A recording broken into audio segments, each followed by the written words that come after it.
Welcome back to Dr. Supercoach YouTube. We're on with Pig, and I'm continuing my pre-season series in which I get to sit down and chat with some of my favourite Supercoach content creators. This is a special episode for all the farmers out there because we've got a pig and a goat on at the same time. Today, I'm joined by Selby, Coach of Moreira's Magic, two-time AFL fantasy winner for those that don't know, and also one of the best Supercoach brains in the business, moved across to Supercoach and had a crack at that and did pretty well as well. I've been a long-time subscriber to Selby's season guide, always tune into his weekly podcast with Tommy and with Xavier for fantasy. They're always a good bit of fun. Welcome, Selby, to the podcast. G'day, Pig, mate. Good to be on. Obviously liked your work too the recent years, so good to be chatting properly fantasy face-to-face. Yeah, absolutely. It is. It's good to get together and have a chat. And one of the reasons I wanted to get you on was to pick your brains a bit about value in terms of, Supercoach has always had this theory of you got to have so many keepers in your team, in your starting team. AFL fantasy has always been a bit different where, mid-prices play a bit more of a game. But you've had great success in the AFL fantasy format, obviously winning the two cars. With each player, I guess you kind of pioneered or at least pushed the role of each player in your team should be considered value. So not necessarily starting the top line guys that you think are going to lose cash. You then came across the Supercoach and that worked for you as well for quite a few years when you came across.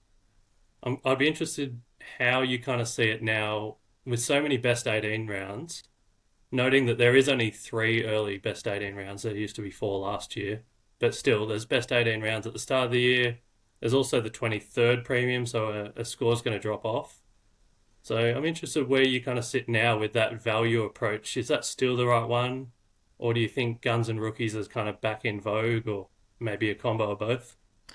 Yeah, no, it's certainly changing, and the change is good. Obviously keeps you on your guard and always keeps you thinking. So, yeah, with AFL Fantasy, obviously it's 2 trades per week for the 24 weeks. So there's that many trades during the year that you can turn over your team completely. So I think for fantasy last year, Chris, who won it, I think he had 2 players who he started with the season and they held throughout the full year. And even Mitch, who came top 20, he had 1 player, Lockie Whitfield, who stayed with his team the whole year, which compared to the Supercoach mindset of around the 12 keepers you typically want to start a season with and make your trades around there. It's very, very different. So yeah, when I hopped across to Supercoach to do it seriously probably 4 years ago, I think it is now, I went in there with that same mentality of wanting to get upside of each player. And it worked, but it's hard to know whether it worked because that's a strategy or it just happened to be the year where the George Hewitt came in, priced at 60 and went 110. James Sicily, I think he was 70 or 80, went 115. Like that was a year where those mid-prices really popped. So it certainly played in my favour. But unless you get the real competition winners who are not just value, but they're also top of their line, you're eventually going to want to trade them out. And you can afford to do that in Supercoach because in fantasy, because you've got the trades. But I'm yet to really nail this Supercoach strategy because I've run out of trades in each of the last 3 years before the final week because I haven't got that top of each line. So while it all looks good all the way through the season, it comes crashing down at the end, which is what I really like about Supercoach. It adds that extra element of play. So I'm still hunting value, but it's leaning more towards making sure if they need to be value, they're either going to make that 150k, that magic number, or they're going to be top of the line, top 6 mids, top 8 mids, top 6 forwards, 2 rucks and 6 defenders. Where things have changed, as you mentioned, with these early buy rounds and best 18s, and this is what got me last year where I did go again, all the value players, Riley Bonner, Matt Crouch, Ollie Wines, Sexton, Fisher, James Jordan, pretty well my whole team.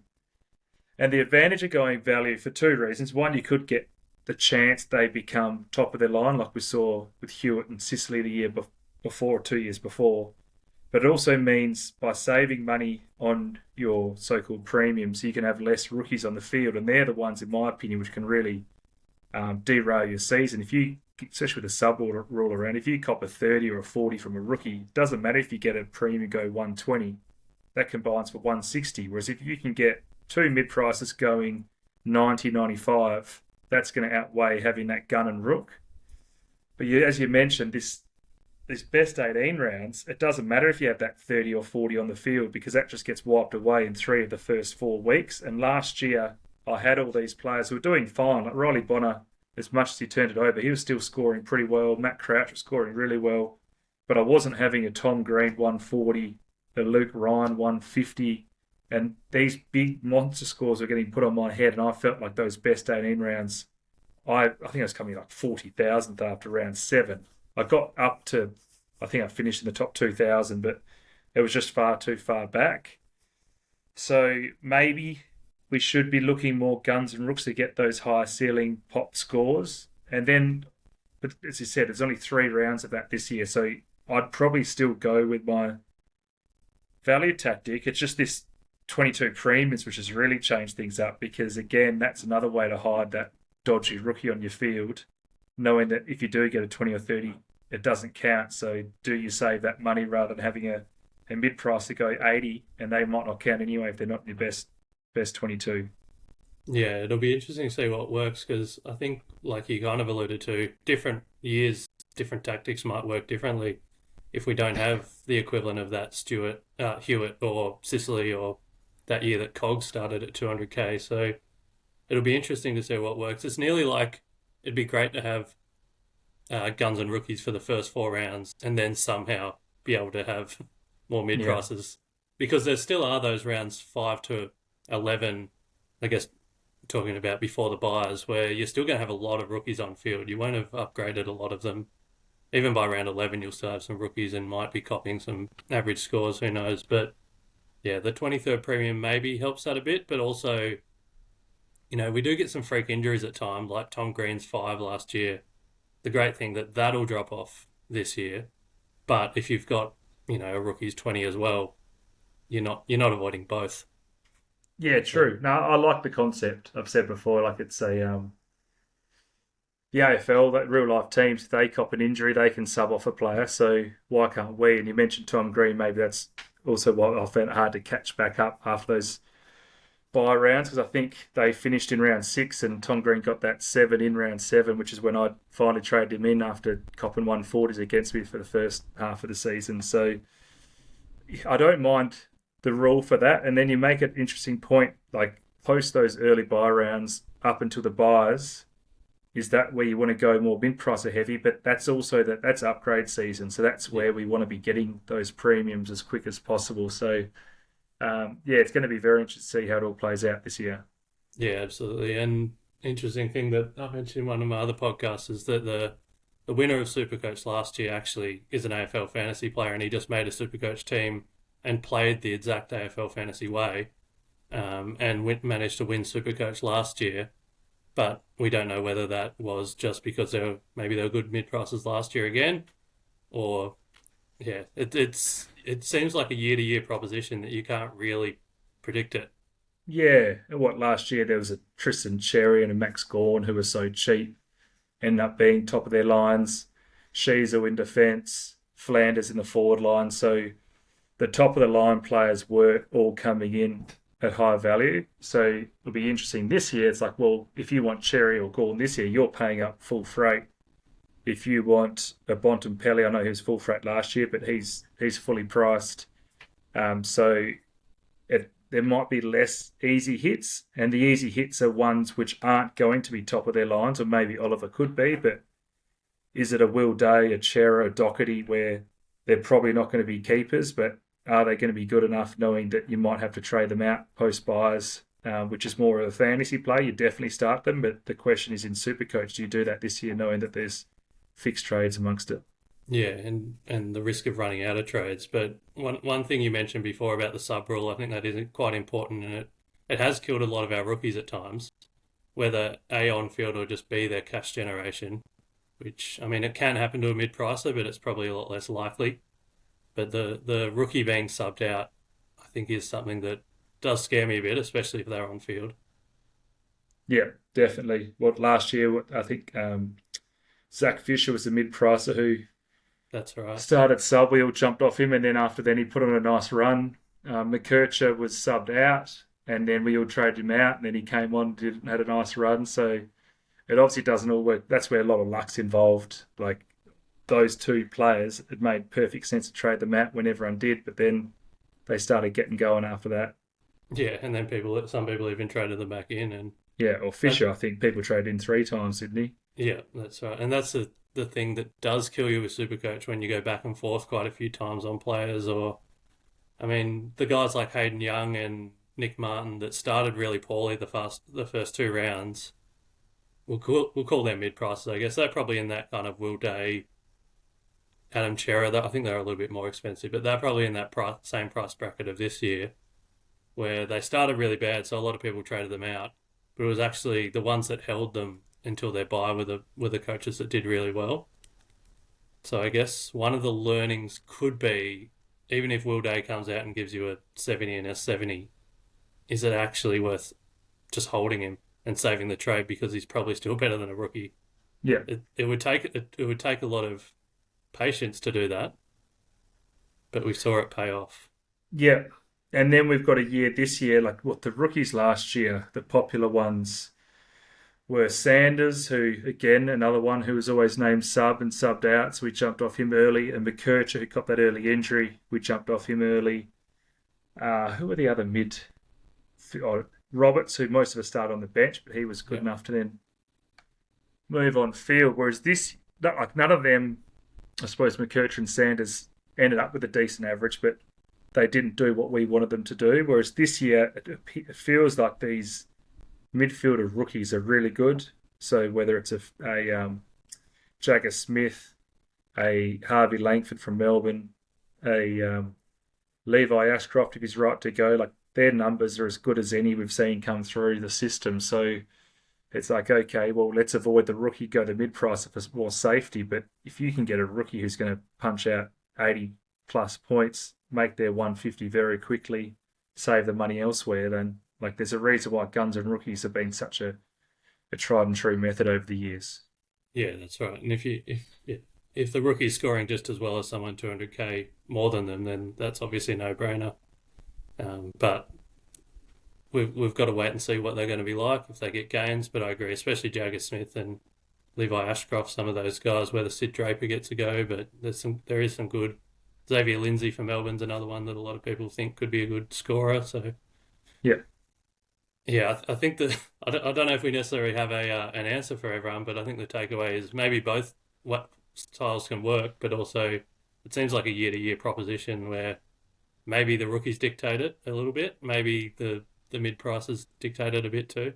Yeah. When even like, so I was of that thought last year that the mid prices aren't quite worth it because, as I said, I wasn't getting the value of not having the rookies, but um, we had the same system as fantasy, which is best 18 for all those buy rounds. And looking at Chris, who won it last year, his team, he started with 11 mid prices in his team. And obviously, you can't do that in Supercoach because we haven't got the trades. As I mentioned, he only kept 2 players in his task squad all year, but he had mid price heavy throughout those early buy rounds, and he came out and won. So it also shows that you wouldn't just automatically change straight to guns and rookies. I know it's a different platform, but there still is merit for the mid price as well.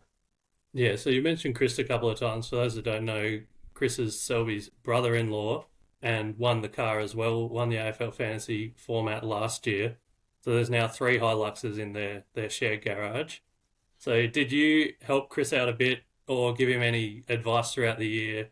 And do you think any of the advice you gave Chris would be relevant to Supercoach, or is it quite AF No, so focused? he's always been very good at fantasy. He's always had a good knack of it. I think the year before last, he was coming top 40 and then traded in Callum Mills. That week, he got Yeah, a 2, which derailed his season, but he's got multiple top 1,000 finishes. He's always had a good knack and sends me his trade thoughts, and I'll either give it like, oh, yeah, it looks good, or bounce some ideas off him. It wasn't until back half of the year when he started really getting the pointy end where I started really getting myself immersed back in it. And in terms of learnings, Like this 23rd premium in SuperCoach, I was always keen to execute, but my view was you're better off saving a trade for when you really need one rather than trading in a 23rd premium who there's enough tough decisions to make at the best of times in SuperCoach, who to make your captain, what's the vice captain line, who to field, who to trade.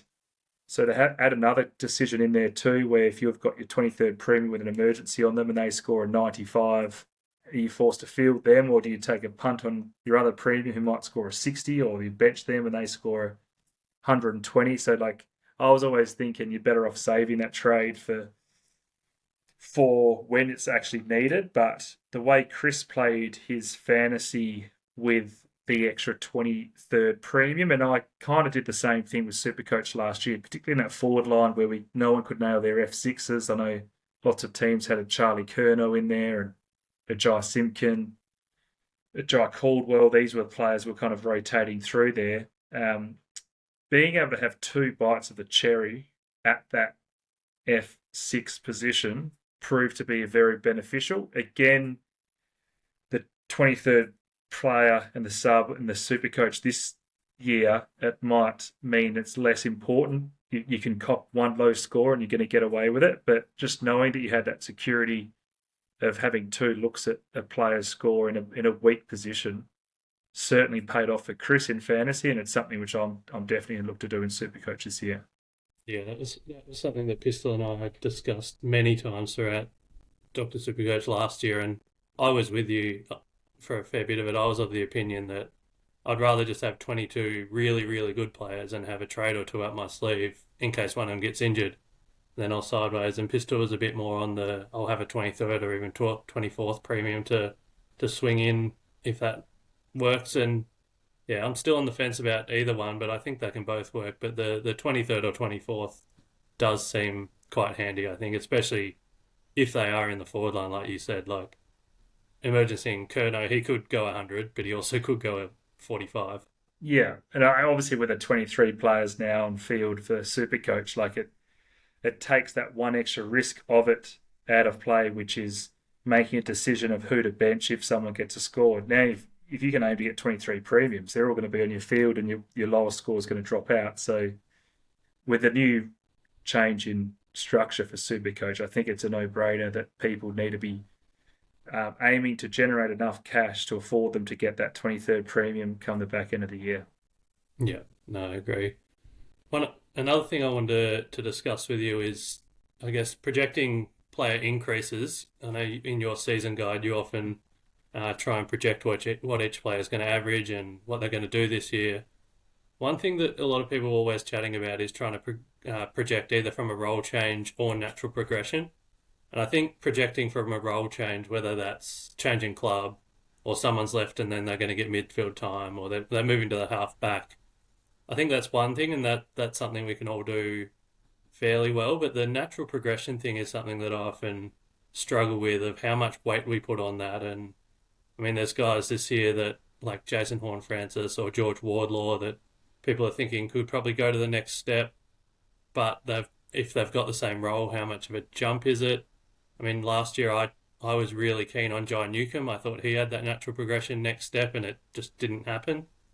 I'm keen to get your thoughts a little bit on natural progression and just trying to pick breakouts, and if it's fraught with danger, whether you think there are some indicators, or if it's just the natural progression upside isn't as easy to predict as the role change upside.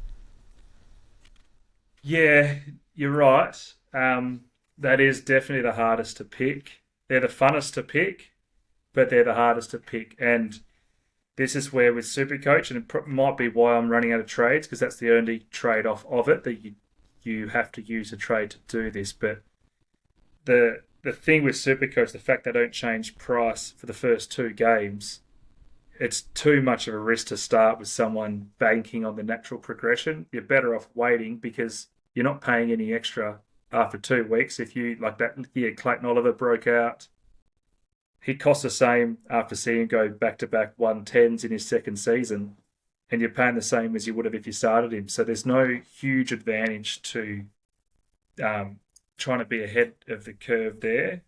in my opinion, you're better off trading into those players with a natural progression. So yeah, someone like a George Wardlaw, I wouldn't have started with even if he was healthy, even if he had a good preseason games. It would have been a round 3 fix-up trade for me. Horn Francis, an interesting one, and we can obviously speak more in detail about him if you want, but like he doesn't need natural progression to be a top 6 forward anyway. So it's like, do you bank on him knowing that he's a top 6 and he's a keeper, and then if he does get natural progression, he's going to be potentially the F1 for the season. So they're the ones I'm happier to take a punt on that natural progression. Yeah, I think that is a good point of they don't have their price rounds for 2 weeks. So guys like, I mean, in hindsight, that could have been me looking at Newcomb last year and going, oh, his first 2 weeks, not really much happened. Maybe it's not his year. Yeah, you're right. George Wardlaw, I'm using him as an example because I was considering starting him before the injury, but yeah, after talking to you now, it's probably not even worth it, even if he was fully healthy, just given that you can wait 2 weeks and see if your hopeful projection upside is going to come true. Yeah. Now, one of the other questions we had, and I put out to our Dr. Supercoach Slack, is there a question you want me to ask all the creators that I get on? And this one was pretty popular. They wanted me to ask people, is there any player that you really want to start, but either you don't have the guts to, like you don't think it's super high risk, or you don't want to because you're a content creator and people will be looking at your team? I know some people don't really care about that as much, but is there someone that you'd really love to start that you think's really fun, but you probably won't pull the trigger on? The 2 names I really like as midfielders both have an early buy, so that rules them out. And that's a Jai Newcomb, you mentioned him, and I like a Jai Caldwell as well as a mid, but again, he's got an early buy and he's had off-season surgery. So in terms of ones without that, Kieran Briggs, again, early buy. I wouldn't mind starting him as a ruck. Is a bit of a unique, but if he didn't have the early buy, I could do it, but he's not. I don't see his upside worth copying that buy for it. Ed Richards is becoming a popular name. I don't want to put his name out there because there's every chance I will start with him, but he's someone who I think pre the Adam Treloar injury, I might not have started with him, and he's one I would have liked to have started with because I've seen what he can do when he plays inside mid, and now he's probably going to be their M2 for Bulldogs. So maybe him. Have you got one yourself? Yeah, I've probably got a few, and although I'm leaning towards, I'm still toying with the idea of going quite mid-price or heavy, so then maybe I can go a couple of them, but Will Day is probably the one for me that I'm really interested in, and I really like his upside. It's like, and just from a talent point of view, I think he's got it all, but I also am worried he's still the 4th banana in that Hawks midfield behind Nash and Warple and Newcomb. So he's one that I'm toying with, but yeah, I'm not quite sure on it yet. I'm not sure I got the guts to, but yeah, if he was to leapfrog Warple and Nash and become the number 2 behind Newcomb, I'd be all in on him. But that might be a little pre-season watch as well to see where he goes. Yeah. Now, in this as well, I wanted to, we're going to bring 2 players each to the table, or 1 player each to the table, sorry, and discuss them for a bit. So I wanted to talk about players that are potentially, not the lock and set and forget kind of guys, someone with a bit of interest that we've both got a bit of a thought on. So I've asked you to bring someone to the table first. Who do you want to talk about? I've got Isaac Rankin. Absolutely. I think he's a great one to chat about. And you say me first. You did put forward Horn Francis, so we'll speak about him as well. But yeah, the reason why I'm ranking, because both of those players I think could finish the year as F1. So I think it's a pretty good duel to debate, particularly because we've got a few free hits in the forward line with a Bailey Smith and McRae and a Caleb Daniel. And then if there's the rookies like a Elijah Hewitt's up and running, whatever happens with, say, an Erasmus and some basement price guys, teams are going to have to decide whether they're going to start 1, none, or 2 of these 2 players. So we spoke about natural progression before. Like they're both in the age bracket to get that natural progression. And the hope is that they'll see a bit more mid-time. The reason why they've got forward status this year is because they spent a fair bit of time forward last year, but in those snippets that they played midfield, they scored like an elite super coacher. Yeah, absolutely. So I guess we can start with Rankin. So some of the stats I've got on him, in games where Isaac Rankin had over 30% CBAs last year, he averaged 108 Supercoach. So, and he only had a low of 78, a high of 142, a low of 76. So that's actually not even that bad for a forward of his kind of ilk when he gets the 30% CBAs. So that was 8 games he did that. And in 4 of those 8 games, he went over 120 when he gets 30% CBAs. So the ceiling's there. The floor's not that bad when he gets 30% CBAs. I think even when playing forward, he had a better floor than people realise. Like a season low of 68, if you take out that Dan Houston KO game. But 12 of his 14 games, he scored over 80. I think people think these forwards like him have a fair bit of variance, and he does. But 12 of his 14 over 80 was actually pretty good. Now, he did only play 14 games last year, which is a concern, and he's had 3 hamstring injuries. So injury factor probably has to come into consideration, but the Crows midfield mix is really interesting to me, and I actually think it's the hardest in the league to read. Do you have any sort of a read on the Crows midfield mix and what they're going to do? Nah, not at all. I think obviously Laird's moving out, which opens up some space. Looking at their centre bounces last year, at the Crows, Laird sat there third most for midfielders. Dawson, Sligo, Laird. Matt Crouch might be on the fringe a bit next year. So again, there's some opening up for there. Sam Berry is another one who I think's on the fringe. And then you've got Isaac Rankin, who was the clear next highest centre bouncers. Obviously, there's been some change this year with Peatling coming in, and no doubt he'll get an inside midfield role, so I expect him to be very prominent. Sid Draper, if he gets an early look at it, I don't think it's going to be anything too high, but he might spend some time in and out of the midfield. But none of them have what Rankin has, which is what every football club want from their midfielders, which is a goal-kicking, dynamic, dangerous forward or centre forward, which Rankin has all of that. What impressed me the most, though, with Rankin, and in those games he got those high centre bounces, is his contested possession rate was enormous. So it's not just like he stands in the centre bounces and just uses that to get rid of his backman and sneak forward to kick goals. He's actually winning clearances, winning contested possessions, which, as we know in Supercoach, that's where the points just really skyrocket. So if I had to give a prediction, I can see him spending 50% plus centre bounces in there, and I wouldn't be surprised to see that even go closer to the 60 or 70 mark and be very much a full-time midfielder. Yeah, if he gets 50%, then that's huge. It's like I said, even at 30% CBAs, he averaged 108, which would make him a pretty comfortable F1. So if he can, I think even if he gets 30% CBAs, he could be a very, very good pick. So if he can get up to 50, that would be huge. And it is possible because there are a few plotters in there, and they do need a bit of what he can do. And then the other guy that we're going to talk about, I'm going to bring Jason Horne-Francis to the table. And if you've got anything else to add about Rankin, I think we can discuss as we go, because they're a good comparison, because Rankin, I think, only needs 30% CBAs and anything else is cherry on top. Whereas Horne-Francis, I think he does really need to be a CBA mid to kind of outdo his price point and be a worthwhile starting pick. For him, he averaged 102 Supercoach when he got over 60% CBAs versus a 96 average when he was less than that. So there is a fair bit of upside there if he gets more mid-time. But the Port's mid-rotation was, like, there were quite a few guys going in there, but it was also low numbers. Like Butters was the number one mid, but he only got 66% CBAs, whereas a lot of the big guys like Neil and Cripps and Steele go well over 80%. So then they had Rosie, Wines and Drew.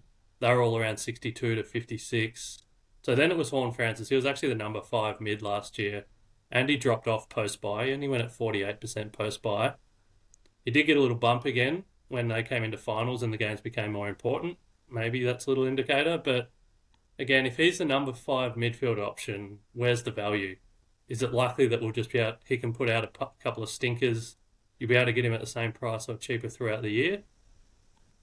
What do you think about Horne-Francis and kind of, again, the question about what's their midfield mix going to be, and will he just be the number 5 option, or will he actually get a lot more CBAs than his 60%? What, there was an article during the week, is it? Last couple of days, that he's super fit and wants to turn himself into a full-time mid. So that suggests that it's only going to increase. For me, I don't think that Port lack midfielders. Obviously, Butters and Rosie are both stars, and then they've got a few role players in there, Willem Drew, Ollie Wines, or whoever it is. So for Port Adelaide, they're probably more dangerous with him forward, because you see him when he goes forward, he sits in the square and often draws a free kick or takes a mark and kicks a goal. But back again, what I'm reading is that if he's going to get a boost in centre bounces, he, like Rankin, he plays the perfect SuperCoach game, high contested possessions, hits kicks inside 50, kicks the ball first, he's a kick-first midfielder, which, as long as you come with effectiveness, it obviously means you've got even a higher ceiling come SuperCoach.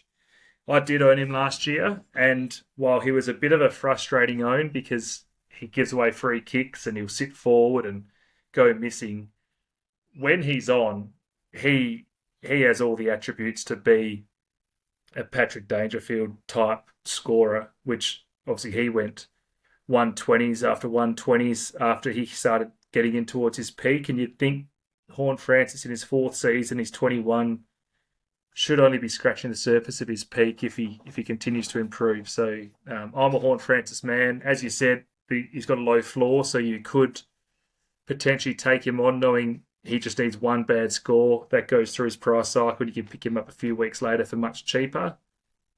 But he's someone who I can't see not being a top couple forward with some upside, which normally ticks the boxes for someone who I like to start with.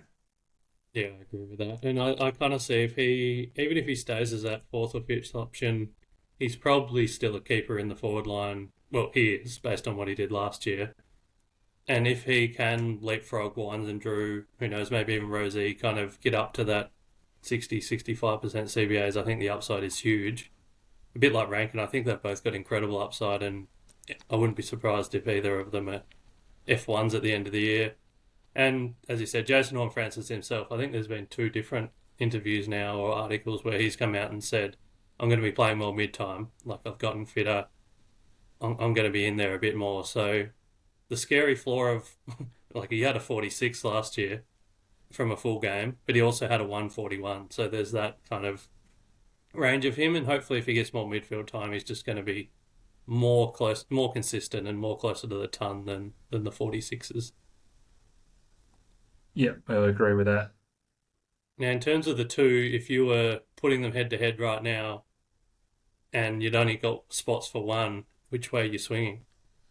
I think there's more money, much as I agree with you that Rankin's floor seems to be higher, but we're rattling off the potential players who could play midfield for Adelaide and throw in a Matt Crouch and a Berry and a Saligo.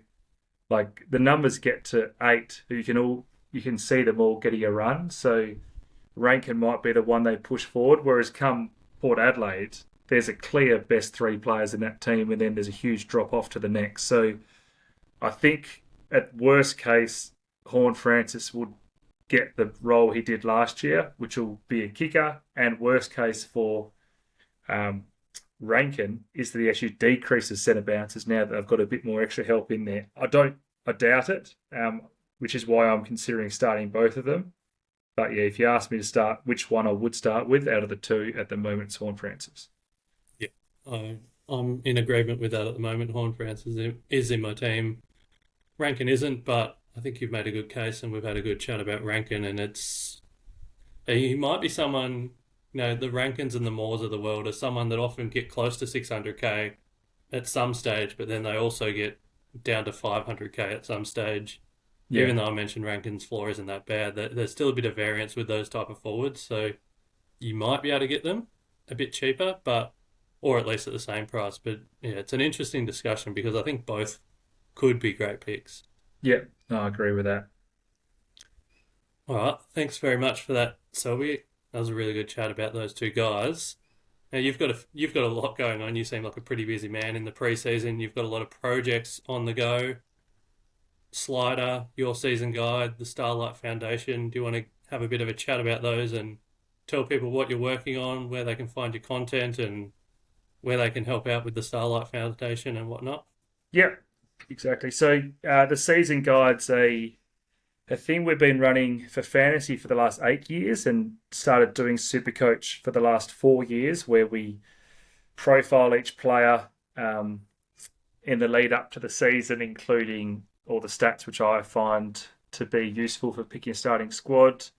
Podcast with Tommy, who's a 2-time top 10 finisher, and he's a really great mind, who a lot of the reason why I do the SuperCoach one is just an excuse to chat to him weekly to get his little insight. So I've launched the season guide. The SuperCoach component isn't up yet. Hopefully it'll be up in the next week, but that's at marerasmagic.com.au. Then you mentioned Slider, so that's a new draft platform which we've launched in the last year, which I know most people who are playing SuperCoach listed this. We haven't got SuperCoach scoring, so continue drafting on the SuperCoach platform. But what we do have is a separate competition, free to play, free to enter, where you can draft against a group of randoms who have also entered the comp. And then part of that draft team you draft, you'll go in for an overall rank like we do in SuperCoach. But the difference being we can't all start at Jason Horn-Francis because you're in a draft. So only one person in this league you get thrown in will get to start with him. And then that's going to be a bit of an eliminator all throughout the year under a best ball scenarios scoring, which means that there's no in-season management. You get given your optimal lineup each week. So the idea is you get to enjoy the fun part of the draft, which is the best time of the season, and then just let your team roll out for the season. And can win a prize of, at the moment, it's $1,000 for the overall winner for a free entry. So check that out at Slider, SLYDER.team. And yeah, come and join this new little comp, which I think is going to add a bit of spice to or something different at least, to the fantasy season. Yeah, I'm really looking forward to seeing how that works. And obviously you draft, and then the best people from that go through to another comp where you can. I think your plug was see if you're the best drafter in the competition. So yeah, well, everyone thinks they're gun drafters, but you're only ever playing your 12 mates. Or there's people out there who don't have a league to draft against. So this is just a single entry. You get thrown into a random league of 12 at a time which suits you to draft pre-round 0 or the opening round. And the way it's going to work will be just like a regular league. You go head-to-head against an opponent in your league for the first 11 weeks, so you play everyone once. After 11 rounds, we'll then get the top 4 from all the different 12-team leagues, and then they'll then go in together for an overall rank. So progress through your league you drafted against, and then take your team into the grand final, which I imagine this time last year, if this was run, most of those teams who progressed would have drafted a Tristan Cherry at 4th or 5th or 6th round, and he turned out to be a superstar. So there might be a few of those, but that's like, yeah, we all like a Jack McRae or a Caleb Daniel in classic SuperCoach. Well, how much do you like him? Are you going to buy him early in this draft comp, or let him slide and get someone like a Jack Newton and take a punt on him? So I think it should be a bit of different strategy, low touch. And yeah, as I said, a different way to play fantasy in 2025, sorry. Yeah, well, I've ended that. I'm looking forward to it as well. And then with the season guide, and then your in-season guide for the different podcasts, like AF with Zave and SuperCoach with Tommy. My understanding is that a lot of the proceeds to that go to the Starlight Foundation, which you've done a lot of great work with before. Yep. So the season guide in particular, pretty well that started as a fundraiser for Starlight, and we continue with that fundraising where I think over the 7 seasons we've raised over $150,000 for Starlight. This year we hope to raise another 20,000 to grant another 3 wishes. So that's the target. And yeah, all proceeds from sales for the season guide, both SuperCoach or Fantasy, will go towards the Starlight Foundation up until that target amount, which is the 3 wishes to Starlight. Yeah, that's awesome work, and you've been doing it for years and looking forward to it keep going. So thanks very much for your time, Selby. We had a great chat today. I'm sure a lot of the SuperCoach, Dr. SuperCoach community will value your input and they'll love our chat. So thanks very much for your time. For everyone watching, don't forget to subscribe, turn your notifications on because I've still got a few more of these coming out with some other great coaches, and catch you next time. Cheers, Big.